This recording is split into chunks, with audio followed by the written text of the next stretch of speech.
দেখতেছি দেখছেন এটা হলো বুড়ির বাড়ি ঠিক আছে বুড়ির বাড়িটা বুড়িয়ে দেখাতে আছে এইটা হলো বুড়ির বাড়ি এইটা একটা মহিলা বসে রয়েছে তো এইটা এই সেই কাটা গাছ, কত হ্যাঁ মানুষ এই সেই কাটা গাছ, কাটা অনেকগুলা কাটা গাছ আছে। অনেকগুলো কাটা গাছ আছে এই কাটা মানে আমাদের মূর্তি সবার কত মানে দিতে একটু দিন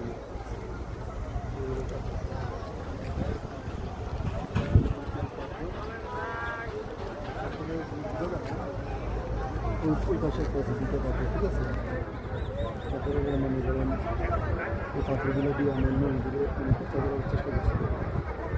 আল্লাহর কুদরতে ছোটো ছোটো করে পাথর তুলে দিয়ে এগুলো ওই নিয়ে খবর রাখছি তাই না